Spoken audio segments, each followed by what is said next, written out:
Hello guys, welcome to మనం TV. నేను మీ నందు. మనతో పాటు స్టూడియోలో ఉన్నారు అనలిస్ట్ అంకమరావు గారు. నమస్తే సార్. సార్, ఏపీలో పోస్టల్ బ్యాలెట్ గొడవ నడుస్తుంది. అసలు ఈ గొడవకి కారణాలు ఏంటి అంటే ఏం చెప్తారు? అంటే ఇక్కడ మనం పూర్వాపరాలు ఒకసారి పరిశీలించుకోవాలి. విద్యార్థులు, అధ్యాపకులు, ఉద్యోగస్తులు వీళ్ళు తీవ్ర వ్యతిరేకతతో ఉన్నారు ఈ ప్రభుత్వం మీద. ఇప్పుడు వాళ్ళకి సజావుగా అంటే సుమారు 5 లక్షల మంది ఉద్యోగస్తులు ఉన్నారనేది మనకు అందుతున్నటువంటి సమాచారం. అవును సార్. 5 లక్షల మంది లెక్కేసుకుంటూ ఉంటే అందుట్లో 90% మంది వ్యతిరేకంగా ఉన్నారు. ఆ 90% మందికి కుటుంబాలు ఉంటాయి కదా.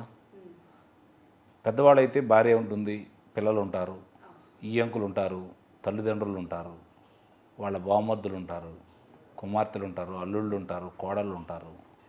ఒక్కొక్కళ్ళు దీని మీద వ్యతిరేకంగా ప్రచారం చేయటం మొదలు పెడితే నాకు తెలిసినంతవరకు రమారమ్మి 25 లక్షల మంది మీద దాని ప్రభావం ఉంటుంది. కాబట్టి ముందు వాళ్ళని చికాకు పరిచి వాళ్ళు వ్యతిరేకంగా ఓట్లు వేయాలనుకుంటున్నారు కాబట్టి వాళ్ళ ఓట్లు పడకుండా చేయాలని చెప్పని విశ్వ ప్రయత్నం చేస్తుంది ఈ ప్రభుత్వం. దానికోసమే చేయాల్సిన కార్యక్రమాలన్నీ చేస్తూ ఉంది. చూడాలి ఇప్పుడు వీళ్ళు ఎంత చేస్తుంటే వాళ్ళంత వ్యతిరేకంగా ఇంకా ఎట్టయినా సరే ఈ ప్రభుత్వాన్ని ఓడించాలని చెప్పని ఒక్క ఓటు కూడా వదులుకోకుండా ఇష్టపడకుండా వాళ్ళు ఏ విధంగా అయినా సరే ఓట్లు వేయాలని చెప్పని అన్ని మార్గాలు వెతుక్కుంటున్నారు వాళ్ళు. వాళ్ళని ఎంత ఇబ్బంది పెడితే ఈ ప్రభుత్వానికి అంత నష్టం జరగబోతుంది. ఇది మాత్రం వాస్తవం. నిన్న చూసారా ఒంగోలు, గుంటూరు పరిసర ప్రాంతాల్లో ఒంగోలులో ఒక మహిళకి 5,000 రూపాయలు ఓటుకి ఇవ్వాలని వైసీపీ వాళ్ళు ప్రయత్నం చేస్తే ఆమె తీసుకోకుండా ఓటేసి తెలుగుదేశం అభ్యర్థికి 10,000 రూపాయలు ఇచ్చి ఖర్చులు కట్టుబెట్టుకోమని ఇచ్చారని చెప్పి ప్రచారం జరుగుతూ ఉంది. అంటే ఎంత కోపంగా ఉన్నారు వాళ్ళ మీద ఇది అర్థం చేసుకోవాలి. ఇది అర్థం చేసుకోకుండా వాళ్ళు అసలు ఎందుకు కోపంగా ఉన్నారు ఏంటనే విషయాన్ని మర్చిపోయి ఇంకా దౌర్జన్యంతో, ఈ కుయుక్తులతోటి, ఇంకా ఈ దొంగ ఓట్లు ఏ విధంగా చేర్చుకున్నారో, ఉండ ఓట్లు ఎలా తీసేశారో చూస్తూనే ఉన్నాం మొన్నటిదాకా. దీంట్లో కూడా చివరికి చదువుకున్న వాళ్ళకి, అధ్యాపకులకు వాళ్ళ మీద కూడా ఈ ప్రయోగం చేస్తూ ఉంటే రేపు వాళ్ళే విధులు నిర్వహించేది ఎన్నికల సమయంలో. వాళ్ళు ఎలా తాట తీయాలో తెలుసు వాళ్ళకి తెలిసినట్టుగా ఎవరికి తెలియదు. కాబట్టి ఈ ప్రభావం అంతా రేపు ఉంటుంది. ఇతనేదో తాత్కాలికంగా వాళ్ళని ఓట్లు వేయించలేకపోయాయని చెప్పి ఆనందపడుతున్నాడేమో, కానీ నాకు తెలిసి ఒక్కోళ్ళు 10 నుంచి 20 ఓట్లు దాని ప్రభావం కనపడింది. కనీసం 40-50 లక్షల ఓట్లు వాళ్ళు మార్చగలరు, వాళ్ళు వేయగలరు. అది మర్చిపోతున్నాడు ఇతను. అంటే సార్, ఒకప్పుడు ఏపీ ప్రభుత్వ ఉద్యోగులందరూ కూడా చంద్రబాబు నాయుడు గారిని తిట్టుకునేవారు. ఇప్పుడు అదే ఉద్యోగులు వైఎస్ జగన్మోహన్ రెడ్డి గారిని తిడుతున్నారు. అంటే చంద్రబాబు నాయుడు గారిని పని చేయించారని ఎక్కువ పని చేపిస్తున్నారు అని చెప్పి తిట్టుకున్నారే తప్ప ఆయన గురించి వేరేగా తిట్టుకోలేదు కదా. వాళ్ళకి కావాల్సిన సౌకర్యాలన్నీ ఇచ్చారు. 43% ట్రీట్మెంట్ కూడా ఇవ్వడం కూడా జరిగింది కదా చంద్రబాబు నాయుడు గారు.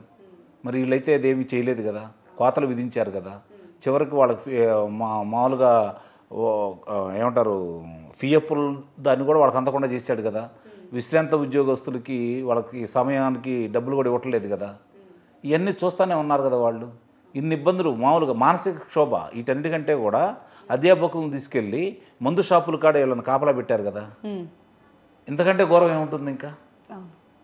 మానసిక క్షోభ. ఇప్పుడు మిమ్మల్ని ఒక మాట అంటే తట్టుకోలేరు. గాయం ఏదైనా తగిలిందనుకోండి, దానికి మందు వేసుకుంటే మానిపోయిద్ది. కానీ పురుష పదజాలం ఏదైనా వాడారనుకోండి, మీకు పదే అది గుర్తొస్తూ ఉంటుంది. ఇవన్నీ కూడా ఈరోజు తోడైనవి వాళ్ళకి. ఈ ఎన్నికలు రాబోతున్నాయి కాబట్టి ఇప్పుడు ఈ నెలలో 1వ తారీఖు నాడు వాళ్ళకి జీతాలు పడ్డాయి. ఇప్పటివరకు ఇప్పుడన్నా పడ్డాయా? ఈ గత 4 సంవత్సరాలతో మనం చూసుకుంటా ఉంటే ఎన్ని ఇబ్బందులు పడుతున్నారు వాళ్ళు. నెలాఖరులోపు ఇప్పుడు పడుతున్నాయో కూడా అర్థం కాని పరిస్థితి కదా. రోడ్డు ఎక్కాల్సిన పరిస్థితి కదా. ఇప్పుడు అధ్యాపకులు, చదువులు చెప్పాల్సిన వాళ్ళు, తరాలకి మార్గదర్శకంగా నిలవాల్సినటువంటి అధ్యాపకులు ఈరోజు రోడ్డు ఎక్కి నీకు వ్యతిరేకంగా పోరాడారు అంటే దాని అర్థం ఏంటి? వాళ్ళు ఎంత ఇబ్బంది పెడితే వాళ్ళు రోడ్డుకి ఎక్కారు.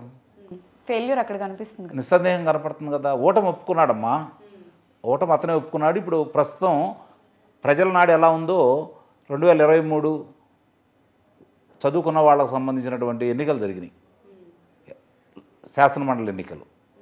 దాంట్లో వాళ్ళు స్పష్టంగా చెప్పగలిగారు కదా. 3 ప్రాంతాల్లో కూడా 2 ప్రాంతాల్లో 3 శాసనమండలి సభ్యుల్ని తెలుగుదేశం పార్టీ వాళ్ళని గెలిపించారు వాళ్ళు. మరి ఇదే ప్రభుత్వం ఉంది, ఇదే అధికారులు ఉన్నారు, ఇదే పోలీసులే ఉన్నారు కదా. అయినా సరే వ్యతిరేకంగా వాళ్ళు తీర్పిచ్చారు కదా. ఆ రోజే తీర్పిచ్చారు. ఈయన దాన్ని చూసి కొంతన్నా మార్చుకోవాల్సింది. కానీ ఇంకా వాళ్ళకి వ్యతిరేకంగా చేయాలని ప్రయత్నం చేస్తున్నాడు. దానివల్ల ఇంకెక్కువ నష్టం జరిగిద్దని అయితే నేను భావిస్తున్నాను. ఇది ఆంధ్ర రాష్ట్రానికి మంచిదే. దాంట్లో ఎలాంటి సందేహం కూడా ఏమీ లేదు. ఇప్పుడున్న అధ్యాపకులే కాకుండా ఉద్యోగస్తులే కాకుండా ప్రజలు కూడా విసిగి వేశారు ఉన్నారు. ఆ వర్గం ఈ వర్గం లేదు, ఆ కులం ఈ కులం లేదు, ఆ ప్రాంతం ఈ ప్రాంతం అనేది లేదు. అందరినీ సంకనాకి ఇచ్చేశాడు, ఇకేం మిగలలేదు. ఇప్పుడు ఆస్తుల మీద కూడా పడ్డాడు. ఇవన్నీ ప్రజల్లో ఉన్న వ్యతిరేకత రావడానికి అతను చేసుకున్నది తప్పులే తప్ప మిగిలిన ఎవరిది ఏమి లేదు. భస్మాసురుడు తన నెత్తి మీద తను చేపెట్టుకుంటేనే భస్మైపోయాడు తప్ప వేరే వాళ్ళు ఎవరు చేయలేదు. జగన్మోహన్ రెడ్డి గారు కూడా అంతే. ఈరోజు వేరే వాళ్ళ ప్రమేయం లేదు దీంట్లో. అతను తప్పులే నిస్సందేహంగా. 151 స్థానాలు శాసనసభ్యులను గెలిపించేసి 22 మంది లోక్సభ్యులను గెలిపించిన తర్వాత ఇలాంటి దౌర్భాగ్య పాలన జరుగుతుందని ఎవరు ఊహించలేదు. అతను గొప్పగా చేయాల్సిన అవసరం లేదు. ఉన్నదాన్ని కొనసాగించుకుంటూ పరిశ్రమలు తీసుకొచ్చేసి ప్రశాంతంగా కూర్చుంటే అతను అనుకున్నట్టు 25 సంవత్సరాలు అతనే ఉండేవాడేమో. కానీ ఈరోజు పరిస్థితి అలాగ లేదు కదా. భయభ్రాంతులకు గురైపోతున్నారు, స్వాతంత్ర్యం లేదని ఫీల్ అవుతున్నారు ప్రజలు. ఎక్కడ చూసినా దోపిడీలు, దౌర్జన్యాలు. ఇటు తట్టుకోలేకపోతున్నారు. ఎవరు తట్టుకున్నారు చెప్పండి? ప్రజాస్వామ్య దేశంలో ఇది ఇప్పుడు నిజంగా ఆయనకి అంతగా నేను గెలుస్తాను అని నమ్మకం ఉంటే ఈ దాడులు ఎందుకు, ఈ దౌర్జన్యాలు ఎందుకు? ప్రజలు ఎందుకు భయభ్రాంతులకు గురి చేయాలి? అంటే అతను నిస్సందేహంగా అతను ఓడిపోతున్నాడని అతను అర్థమైపోయింది.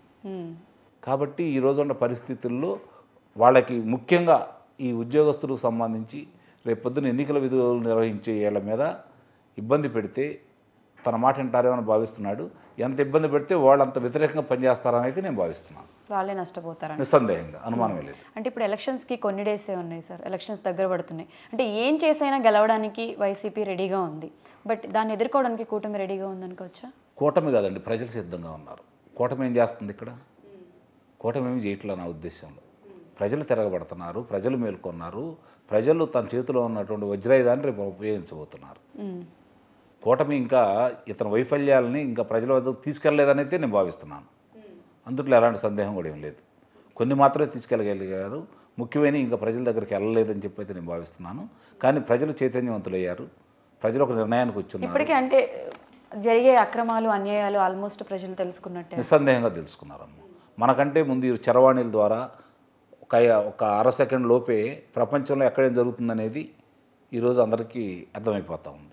వాళ్ళు చర్చించుకుంటూ ఉన్నారు. మనకు తెలియని చాలా విషయాలు, మనకి ఇంకా అర్థం కాని చాలా విషయాలు వాళ్ళు విపులంగా చెబుతున్నారు. ఈ మధ్య నేను కొన్ని ప్రాంతాల్లో పర్యటించాను. వాళ్ళ అభిప్రాయం, వాళ్ళ యొక్క ఆలోచన చూసుకున్న తర్వాత ఇంకా మనమే వెనకబడి ఉన్నాం, రాజకీయ చైతన్యం ప్రజల్లో ఉందని చెప్పి అయితే నాకు అనిపించింది. Okay sir, thank you.